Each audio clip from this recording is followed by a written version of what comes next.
যেহেতু সব কিছুই সিম্পল অ্যান্ড সাটল পছন্দ করি, তাই প্রায় 85 রকমের কার্ড দেখার পর এই বিয়ের কার্ডটা আমার পছন্দ হয়েছিল। এইটাতে বেঙ্গলি ট্রেডিশনের একটা ভালো ছাপ ছিল, রবীন্দ্রনাথ ঠাকুরের খুব সুন্দর কিছু কোটেশনস ছিল, আর সাবেকি একটা ভাব ছিল এই বিয়ে কার্ডটাতে। কার্ডটাও ছিল লাইট কালারের, যেরকম আমার পছন্দ হয়।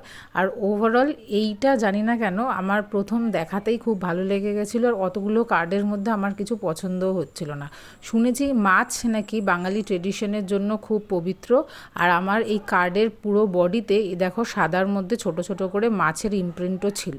এই নবমী আর দশমীর দিন দিনের বেলা বাবা মা যখন ঠাকুর দেখতে বেরোয়, সেই সময় বসে বসে আমি তেল হলুদ সিঁদুর আমার বিয়ের কার্ডগুলোতে লাগাচ্ছিলাম। ঘরে বসে একা একা কার্ডগুলো নিয়ে যখন কাজ চলছিল, তখন মনে ভীষণ রকমের এক্সাইটমেন্ট ছিল।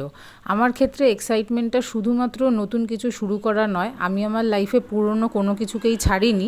পুরনো প্রত্যেকটা সম্পর্ক, প্রত্যেকটা দায় দায়িত্বর সাথে নতুন কিছু দায়িত্ব অ্যাড হয়েছে জাস্ট।